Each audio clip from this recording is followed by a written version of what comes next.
یہ गुज़श्ता से पैवस्ता साल की बात है। मैं सफर से वापस आ रहा था, अभी शहर में दाखिल नहीं हुआ था। रास्ते में एक बुजुर्ग शख्सियत को देखा जो छोटे छोटे कदम उठाए जा रहे थे।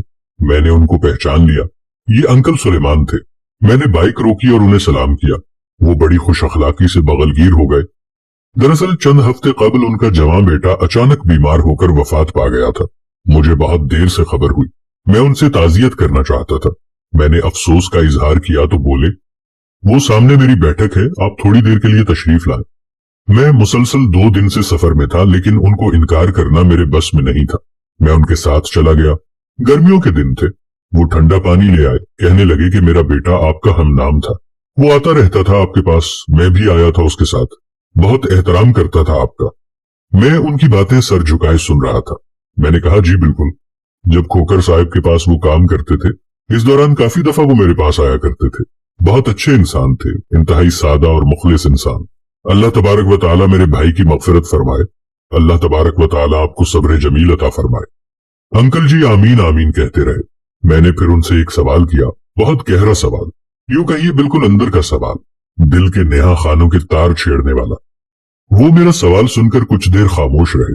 फिर वो बोले, बस आप मेरे लिए दुआ करें, मौला मुझे अपने हबीब सल्लल्लाहु अलैहि वसल्लम का घर दिखा दे। इसके बाद मैं लौट आया। कुछ दिनों बाद अंकल जी से बाजार में मुलाकात हो गई। वो कहने लगे, मेरे लिए दुआ करते हैं।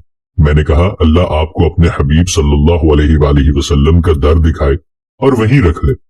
वो ये बात सुनकर बहुत खुश हुए और कहने लगे कि मेरी ये किस्मत कहाँ, वहां चला जाऊं यही बड़ी बात है।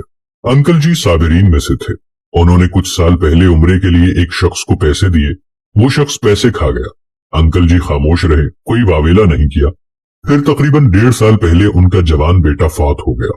अंकल जी खामोश रहे, कोई किस्मत और मुकद्दर का गिला शिकवा नहीं किया। वक्त गुजरता गया, जिंदगी आगे बढ़ती गई। अभी चंद माह कबल उनकी ज़ौजा मुलाजमत से सुबुकदोश हुई। उन्होंने उम्रे का प्रोग्राम बनाया। घर के 5 अफराद उम्रे के लिए तैयार हुए। अंकल बिल्कुल पुरसुकून और खामोश रहे, अलबत्ता गाहे बगाहे इस ख्वाहिश का इजहार करते कि काश दरबारे हरम से वापसी ना हो। फिर रवानगी का दिन आ गया। अंकल जी बज़ाहिर हंस बोल रहे थे, मगर एक खास खामोशी उन पर तारी थी।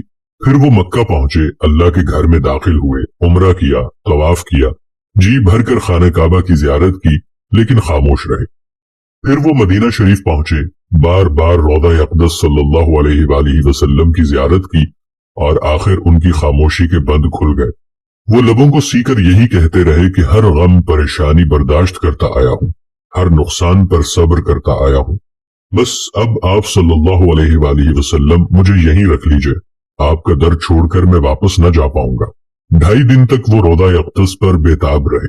तीसरे दिन वो फजर की नमाज से लेकर ज़ोहर की नमाज तक मुसलसल गुम्बद खजरा पर नजरें जमाए महवे सलातो सलाम रहे। अगर वो जमाने को सुना सकते तो हम सुनते कि वो कैसे अपने आका मुस्तफा सल्लल्लाहु अलैहि वसल्लम से महवे गुफ्तगू थे। वो कैसे अपने सादा और बेरब्त अल्फाज में आकाए दो जहां सल्लल्लाहु अलैहि वसल्लम को मनाते रहे। लेकिन अंकल जी तो बस किसी और ही देश के बासी बन चुके थे। ऐसी कैफियत में खो चुके थे कि जिसे सिर्फ नजर बातिन से ही देखा जा सकता है। आखिर उनकी दरखास्त कबूल कर ली गई। रात के आखिरी पहर उनका दिल शहर मदीना की फजाओं में ऐसा मगन हुआ, ऐसा गुम हुआ कि धड़कना ही भूल गया। अंकल जी को मालिक करीम ने अपने प्यारे हबीब सल्लल्लाहु अलैहि वसल्लम की मोहब्बत में कबूल कर लिया, और यूं कबूल किया कि जन्नतुल बकी में जगह मिल गई, और जगह भी ऐसी कि मुकद्दर पर रश्क आए।